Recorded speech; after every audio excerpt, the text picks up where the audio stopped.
Hey everybody, it's Gretchen, VSG for me.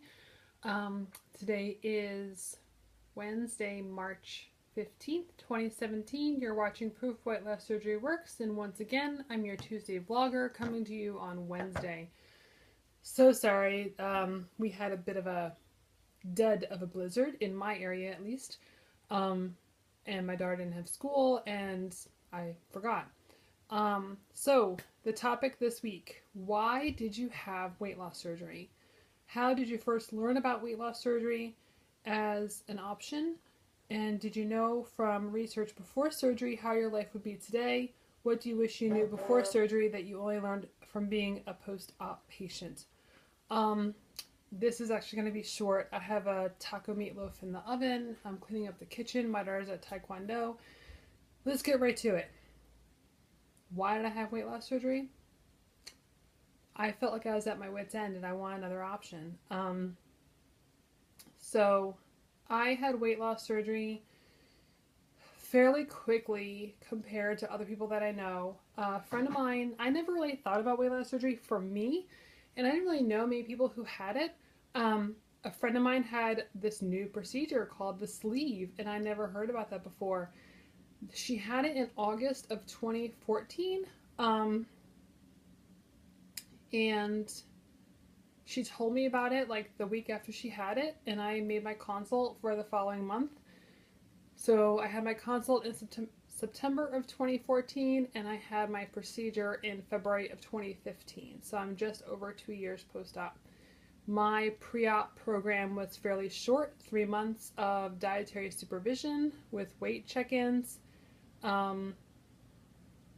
At that time, my insurance did not require a psych eval. I was exempt from an endoscopy because I've had endoscopies for many, many years, and my gastroenterologist, this is kind of funny, so the website for the bariatric practice said you may need a letter of recommendation from a doctor you've been seeing just to say that you're a weight loss surgery candidate. And I am close with my gastroenterologist. I've been seeing him for over 10 years. He was the doctor I have that I felt most comfortable with, sorry,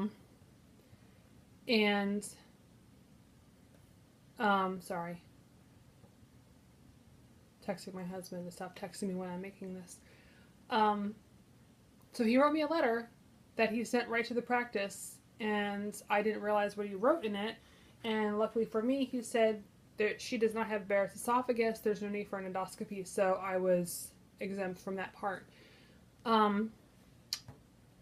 So it was fairly quick. I did not know to the extent that my life would change pre-op. They say, I know you've heard it, they do surgery on your stomach, not your head. Everybody's heard it.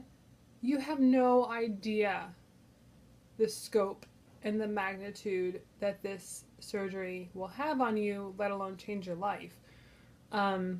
I have lost 130 pounds. I have maintained a weight loss of 125 to 130 pounds for going on a year and 3 months. And I'm still learning. I'm still learning what my trigger foods are. I'm still learning, or I should say I'm being reminded of what I can and cannot do. I'm being reminded of the lack of exercise is more of an impact now than it was pre-op. A weight gain of like 7 pounds is very noticeable to me at this weight than it was at 280 pounds. A weight gain of 5 pounds when you're that heavy is, you don't really notice it, how the way your clothes fit. After a while, after you hit a certain size, and you've been in that size for a while at your high weight, at least I was at 2 to 3x for about 2 years, you don't notice the little changes.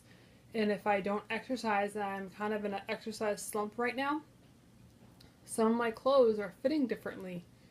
I'm okay with that. I am below where I want it to be. So to have that fluctuation, when you see the number on the scale, it's still a mindfuck. It still kind of hits you like, oh crap, I gained 3 pounds, but I'm trying to kind of take that into consideration. Did I have a drink the night before? Is it my Monstrous Martha visiting? You know, what other factors contribute to it besides what am I eating? What do you wish you knew before surgery that you only learned from being a post-op patient? Not everyone's going to be happy for you. I don't think it has to do with jealousy. I think it has to do with maybe them being unsure of how to handle your newfound confidence, your new lifestyle. I'm the cook at my house, so my daughter and my husband will eat this. They love tacos. But there are times when I'm experimenting with low carb recipes and she'll want to try it, and she's very good at trying something. I make her say she has to try everything twice because the first time you're going to assume you don't like it.